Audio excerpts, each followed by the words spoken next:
이 시간 우리 함께 말씀을 보겠습니다. 요나서 3장입니다. 오늘 전체를 볼게요. 1절부터 10절까지의 말씀입니다.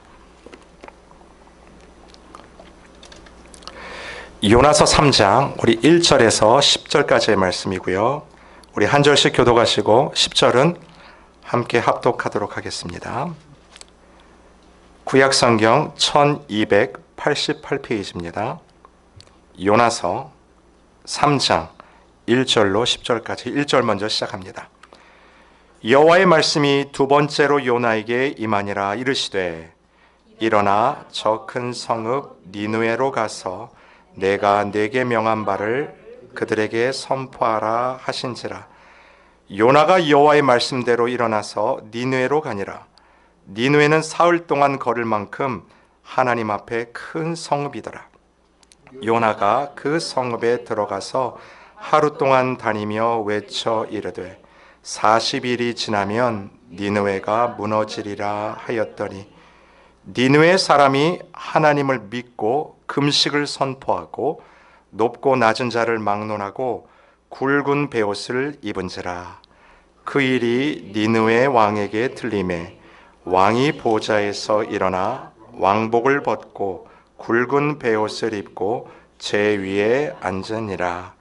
왕과 그의 대신들이 조서를 내려 니느웨에 선포하여 이르되 사람이나 짐승이나 소떼나 양떼나 아무것도 입에 대지 말지니 곧 먹지도 말 것이요 물도 마시지 말 것이며 사람이든지 짐승이든지 다 굵은 베옷을 입을 것이요 힘써 하나님께 부르짖을 것이며 각기 악한 길과 손으로 행한 강포에서 떠날 것이라. 하나님이 뜻을 돌이키시고 그 진노를 그치사 우리가 멸망하지 않게 하시리라. 그렇지 않을 줄을 누가 알겠느냐 한지라. 하나님이 그들이 행한 것 곧 그 악한 길에서 돌이켜 떠난 것을 보시고 하나님이 뜻을 돌이키사 그들에게 내리리라고 말씀하신 재앙을 내리지 아니하시니라. 아멘. 우리가 지난 시간까지는 요나가 물고기 뱃속에서 하나님을 찾았던 그 일들을 나누었지요. 그리고 종국에는 그 물고기가 요나를 무트로 뱉어냈습니다. 자, 무트로 나온 그 요나를 통해 하나님께서 오늘 본문에서 엄청난 일을 행하세요. 여러분, 이 요나서 3장은 인류 역사상 전무후무했던 부흥의 역사를 담고 있는 장입니다. 기독교 역사를 보시면 여러분 굵직굵직한 이 부흥의 역사들이 있었다는 것을 우리가 들었습니다. 우리 한국은 어땠죠? 1907년에 평양 대부흥이 있었습니다. 장대현 교회를 필두로 해서 하나님 앞에 엎드리는 그런 일들이 우리 한국 땅에 있었습니다. 여러분, 영국에도 있었어요. 웨일즈라는 곳에서 부흥 운동이 일어났죠. 그리고 이 LA 다운타운에서도 그런 일들이 일어났어요. 100년 전에 아수사라는 그 거리에서 하나님을 찾는 정말 대각성 부흥의 운동이 일어났습니다. 그리고 동부에는 뉴잉글랜드에서 1차, 2차, 3차에 걸치는 대각성 부흥의 불길이 일어났던 역사들이 있습니다. 여러분, 지금은 작고하셨지만 세리토스 장로교회를 개척하셨던 그 황보현준 목사님을 통해서 참 많이 들었던 이야기인데요. 그 평양에 이 목사님이 이북분이세요. 그 평양에 대부흥이 있었던 그 이후에 엄청난 일들이 그곳에 있었다고 합니다.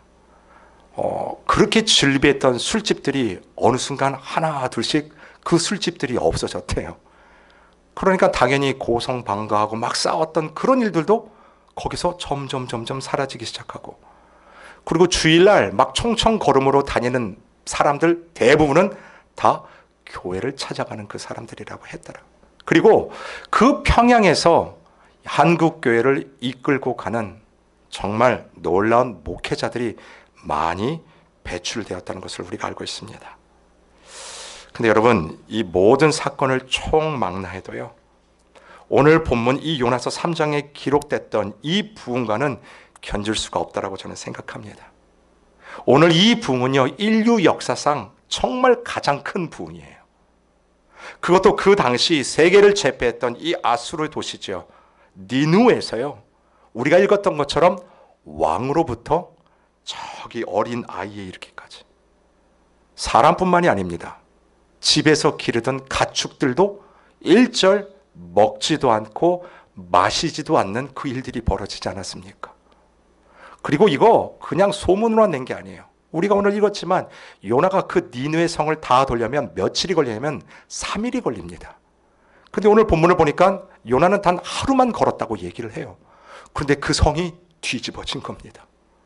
이 이야기를 듣고 왕이 어떤 일을 했냐면 법으로 제정해서 반포를 해버린 거예요.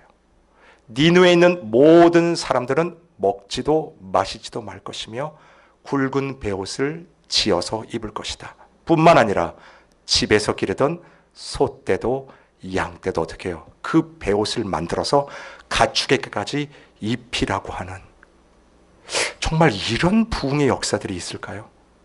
전무후무한 역사들이 지금 기록이 돼 있죠. 여러분, 저는 이것이요 진정한 부흥이라고 말씀을 드리고 싶어요.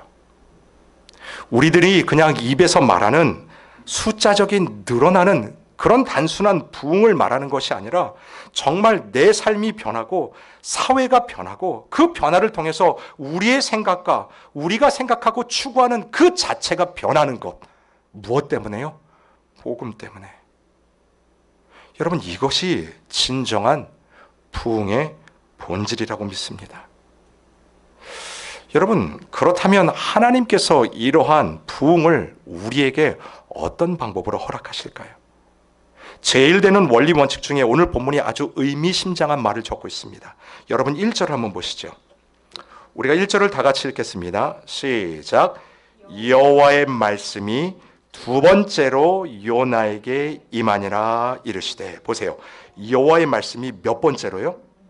두 번째로. 혹시 여러분 연필 가지고 계시면 두 번째에다가 한번 표시를 해보십시오. 여러분, 이 두 번째라는 게 무엇을 전제하고 사용한 표현이냐면 첫 번째가 있었다라는 것을 전제로 한 표현이 바로 이 두 번째 아닙니까? 여러분, 요나에게 하나님이 첫 번째로 말씀을 주셨을 때 어떤 일이 벌어졌죠? 요나가 그 말씀에 순종했나요? 아니에요. 첫 번째로 그 하나님의 엄중한 말씀이 요나에게 임했을 때 요나는요 하나님 앞에 불순종하여 니느웨가 아닌 다시스라는 곳으로 완전히 180도 반대되는 곳으로 도망을 가버렸습니다. 여러분, 그곳에서 도망가다가 물에 빠지고 물고기에게 먹히는 신세 아닙니까?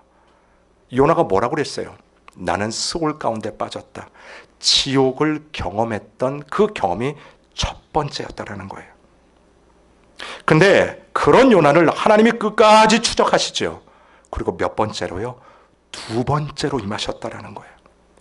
여러분, 이것이 부흥의 아주 중요한 원리입니다. 즉, 첫 번째 실패했던 자에게 다시 찾아오셨다라는 의미를 말씀드리는 겁니다. 여러분, 하나님께서는요 저와 여러분을 부흥의 일꾼, 역군으로 우리를 초대하실 때 두 번째로, 세 번째로, 네 번째로, 아님 하나님이 필요하시다라고 생각하는 그 숫자 이상으로 여러분 우리를 찾아내어 당신의 일꾼 삼으신다라는 거예요. 여러분, 이 찾아오시는 하나님을 제대로 만나는 것, 이게 무엇입니까? 이게 바로 부흥이라는 거예요. 실패한 자리를 뛰어넘어 나에게 다시 찾아오시고 복음으로 만나주시는 그 하나님을 제대로 만나는 것, 실은 그게 부흥이죠. 여러분, 요나서 3장에 그 니느웨 사람이 누구를 지금 제대로 만나고 있어요? 예, 하나님을 제대로 만나고 있는 거예요.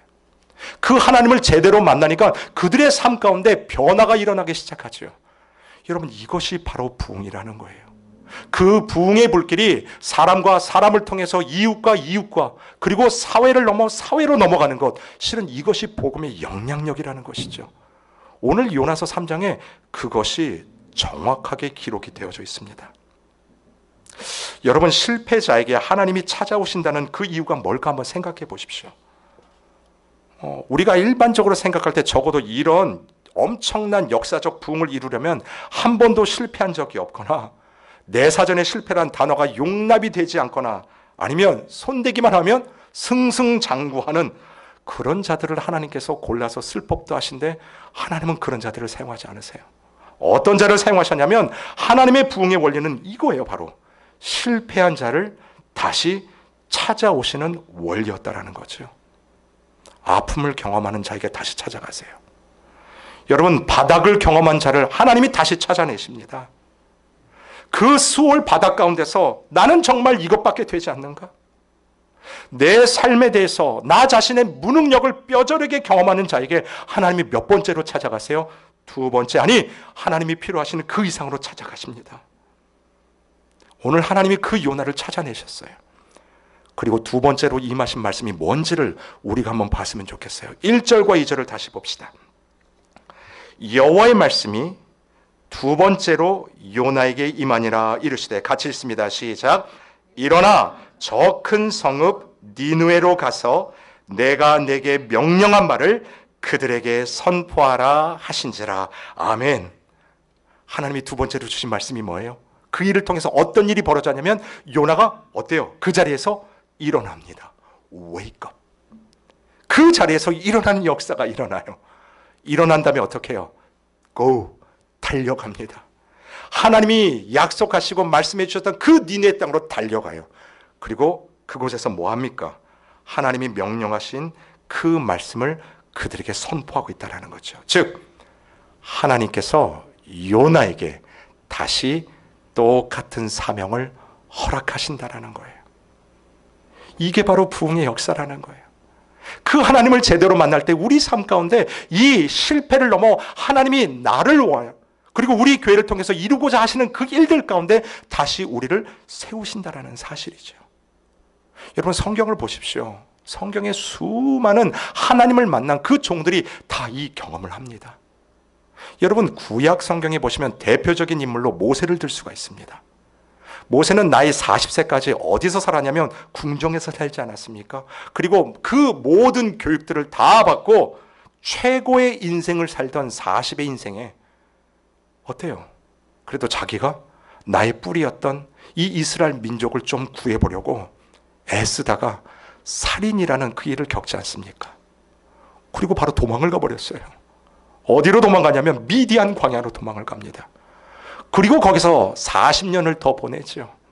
그 미디안 광야에서 장인의 양과 소를 치면서 외로운 삶을 이 모세가 보냅니다. 그때 하나님이 만나주세요. 타지 않는 불꽃, 그 떨기나무로 만나주시면서 모세에게 너의 신을 벗으라고 이야기하지 않습니까?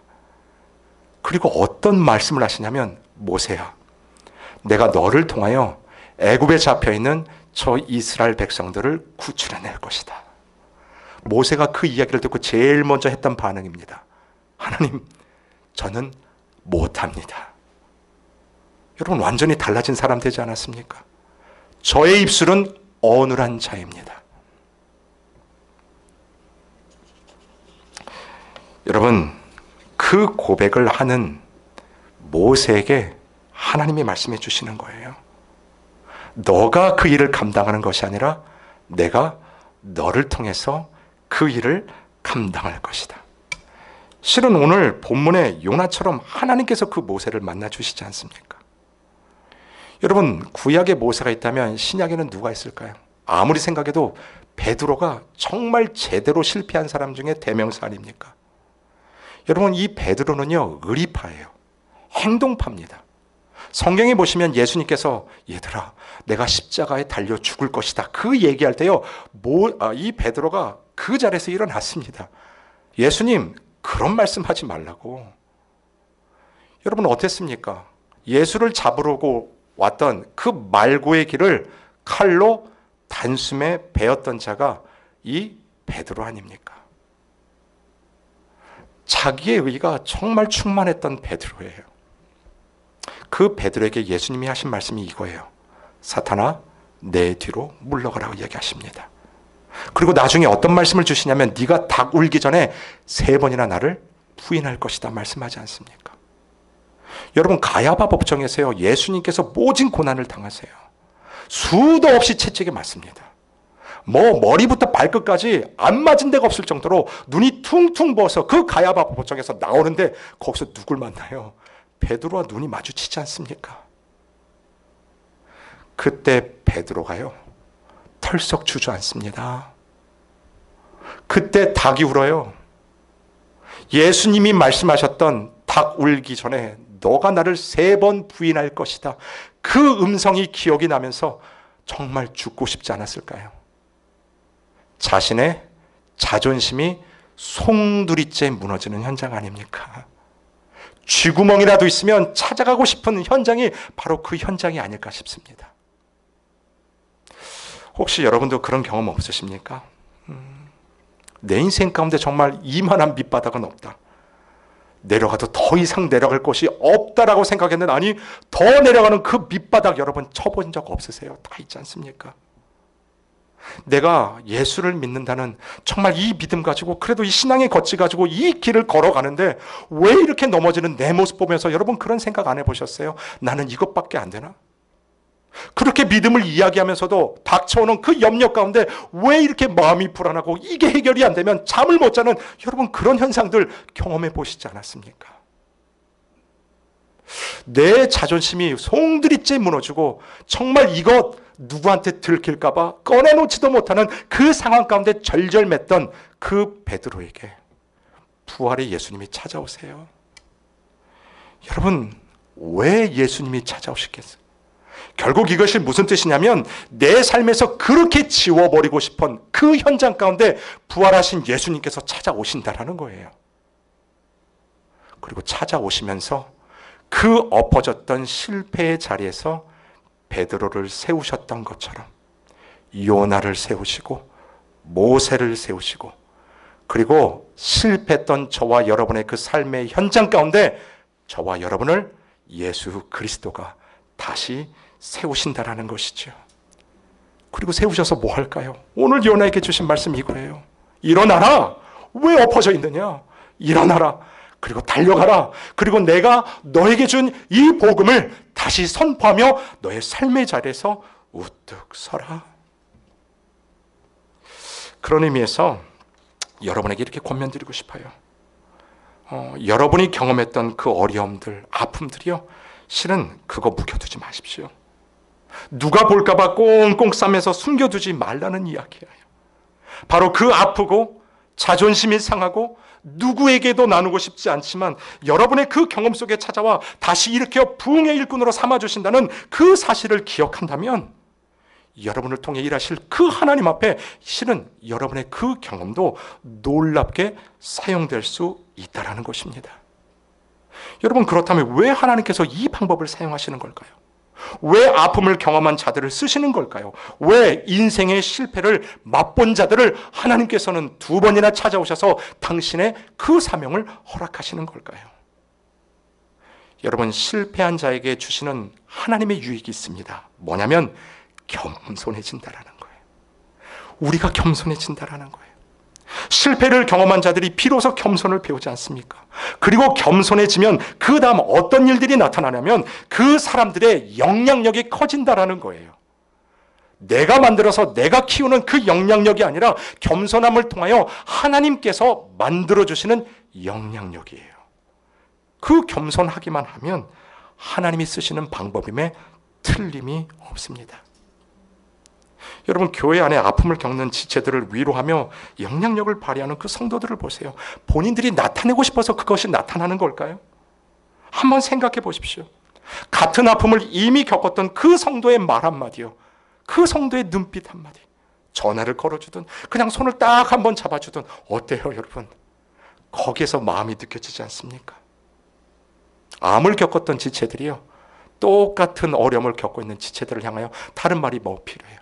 그냥 손 한번 꽉 잡아주는 거예요. 그러면 그 마음이 그대로 전달이 되죠. 그 안에서 막 샘솟는 그 힘을 얻지 않습니까? 경제적인 어려움을 누구한테도 말 못하고 끙끙 앓고 있는 그 지체를 보면서 동일한 어려움을 겪었던 집사님의 말 한마디가 실은 얼마나 큰 위로가 됩니까? 여러분 그 경험을 하지 않았을지라도 여러분 오늘도 세우시는 그 하나님의 겸손의 마음이 우리에게 있다면 성도를 향하여 내 지체를 향하여 어려움 가운데 있는 그 성도를 향한 우리의 눈빛이 달라지지 않을까요? 나의 말이 달라지지 않겠습니까? 우리의 행동 하나하나가 변화되지 않겠습니까? 여러분 겸손함으로 여러분의 실패의 경험을 나눌 수 있게 되기를 주님의 이름으로 축원을 드립니다. 여러분, 자, 이처럼 오늘 본문에는 하나님께서 부흥을 허락하시는 기가 막힌 방법이 소개되고 있죠. 여러분, 어떤 방법일까요? 10절을 한번 봤으면 좋겠습니다. 하나님께서 두 번째로 임하시는 실패한 자들을 세우시는 그 놀라운 부흥의 역사를 허락하시는데, 그 말씀을 받는 자들이 어떤 반응을 일으키는지를 한번 봤으면 좋겠어요. 10절을 다 같이 읽습니다. 시작. 하나님이 그들이 행한 것, 곧 그 악한 길에서 돌이켜 떠난 것을 보시고 하나님이 뜻을 돌이키사 그들에게 내리리라고 말씀하신 재앙을 내리지 아니하시니라. 아멘. 사랑하는 성도 여러분, 역사적으로 전무후무하게 일어났던 이 니느웨 성의 부흥의 역사는 무엇을 통해서 일어났습니까? 회개를 통해서 일어났다라는 거예요. 여러분, 저는 말씀을 묵상하고 준비하면서 이게 하나님이 우리 교회에게 주시는 말씀이 아닌가 싶어요. 우리가 주일날 선포되어지는 요한계시록의 말씀을 읽든지 어떤 말씀을 읽든지 실은 결론 가운데 하나님이 주시는 음성이 하나 있더라고요. 하나님 앞에 엎드리는 뭐예요? 회개라는 거예요. 여러분, 하나님께서 부흥을 맛보시게 하는 놀라운 방법은 회개라는 것입니다. 하나님 앞에 무릎을 꿇고 우리를 그 죄의 자리에 놓지 않아 하시고 하나님의 그 앞자리까지 끌고 오시는 거예요. 자기 자신에 대한, 이 부흥에 대한 어떠한 능력도 없음을 내가 깨닫고, 오 주여, 내가 주님 앞에 범죄하였나이다. 내 안에는 아무 선한 것이 없고 아무 소망도 없음이 깨달아지면서 오로지 하나님 안에서 이 일이 가능하다라고 하는, 그것도 왕으로부터 심지어 집에서 기르는 그 가축에 이르기까지요, 금식을 선포하고 먹지를 아니하고 굵은 베옷을 입고 죄를 뒤집어 쓰는 그 회개하는 심령들을 통해 놀라운 부흥을 경험케 하셨다라는 거예요. 여러분, 저는 분명히 믿습니다. 이 니느웨 성도들이 회개를 통해서 무엇을 그들이 깨달았냐면 당신을 향한 하나님의 이 놀라운 용서의 마음을 깨달았다고 믿어요. 여러분, 이 용서의 선언이 얼마나 우리 삶 속에 새 소망과 새 희망을 일으키는지 아십니까? 하나님 앞에 멸망받을 수밖에 없는, 소망이 없는 이 죄인이요, 회개하는 가운데 하나님의 용서를 받으면 실은 이 세상에 겁날 게 없어요. 내 지난 실패, 좌절하는 것이 아니라 다시 어디서 일어나는 힘이 나오는지, 그 하나님의 용서의 선언 속에서 오는 이 기쁨은요, 이 세상에서 만날 수 있는 그 어떤 기쁨과도 좋게 비교할 수 없는 기쁨이라는 거예요. 하나님께서 물 붓듯이 부어주시는 그 기쁨 속에서 우리는 지난 실패 속에 다시 일어날 수 있는 힘을 얻습니다. 다시는 생각하기도 싫었던 그 뼈아픈 아픔의 자리에서 일어나는 능력을 얻게 됩니다. 어떤 염려의 거리들이 우리 삶을 치고 들어와도 좌우로 흔들리지 않냐고 담대히 설 수 있다는 거예요. 여러분, 그 방법이 바로 회개라는 것입니다. 지금까지는 내 힘으로, 나의 경험으로 그 아픔의 자리에서 일어나려는 그 애썼던 그 모든 일들을 뒤로하고 이제는 살아계신 예수 그리스도, 그 여호와로 인하여 내 삶을 재해석해서 나가는 거죠. 하나님의 용서를 경험할 때 비로소 여러분 주위가 보이고, 더 중요한 게 뭔지 아십니까? 내 자신이 보인다라는 거예요. 나라는 존재가 얼마나 큰 죄인인가. 그럼에도 불구하고 나를 봐서는 아무 선한 것이 나올 곳이 없지만 하나님께서 의로운 자라고 칭해 주시는 그 은혜 안에서 비로소 나라는 존재가 보이고 여러분 해석이 되는 거예요. 내 주위에서 일어나는 일들을 예전에는 그냥 우연이라 생각하고 죄에 대해서는 별 심각하게 생각하지 않았어요. 근데 이제는 그게 안 되는 거예요. 내 안에서 일어나는 일들이 비로소 하나님의 용서의 은혜 안에서 살아간다는 것이 깨달아지기 때문에 그것이 고난의 현장이든 그것이 기쁨의 현장이든지 이제는 하나님의 은혜 안에 내가 안식하기 시작한다는 것입니다. 그리고 이 은혜가 너무나 크기 때문에 가만히 있을 수 있을까요? 없지요. 그렇기 때문에 부족하지만 기쁨으로 봉사의 자리에 나가는 것입니다. 감사함으로 기도의 자리에 나가는 거예요. 그리고 우리의 입술을 열어 그 복음을 전하는 자리에 서게 된다는 것입니다. 사랑하는 성도 여러분, 회개를 통해 얻는 은혜는요, 바로 우리에게 전해진 그 하나님의 능력의 풍성함을 깨닫게 하십니다. 그리고 그 풍성함은 내 삶의 감사와 기쁨으로 이어져 가요. 그리고 고백하는 거예요. 내게 능력 주시는 자 안에서 내가 무슨 일을요? 모든 것을 할 수 있습니다. 진정한 고백이 터져 나오는 거죠. 그 고백을 할 수 있는 근거는 바로 살아계신 능력자 되신 그 하나님을 믿는 것입니다. 그리고 그 하나님이 우리에게 주시는 부흥의 역사를 우리가 경험하기 때문입니다. 실패하셨다고 생각되십니까? 다른 방법이 없어요. 십자가 앞에 엎드리십시오. 넘어지셨다고 생각되세요? 똑같아요. 십자가 앞에 오세요. 하나님, 도저히 이 마음을 주체할 수가 없습니다. 그 고백이 나올 때도 여러분, 주님의 십자가를 붙드십시오. 오늘 우리가 그 찬양 고백하지 않았습니까? 주 안에 있는 나에게 딴 근심이 있을까? 십자가 밑에 나가 내 짐을 풀었네. 여러분, 어떤 짐과 어떤 아픔과 어떤 실패의 경험들이 여러분이 계속 믿음의 발걸음으로 전진을 못하게 뒤에서 끌어막나요? 십자가의 은혜로 끊어내십시오. 그리고 주님 앞에 엎드리는 그 회개를 통해 하나님이 주시는 그 부흥을 만나세요. 그 하나님을 제대로 한번 만났으면 좋겠어요. 그 은혜를 통하여 우리 교회를 통해, 그리고 저와 여러분을 통해 이루실 그 하나님의 놀라운 역사를 경험하게 되기를 주님의 이름으로 축원해 드립니다. 아멘.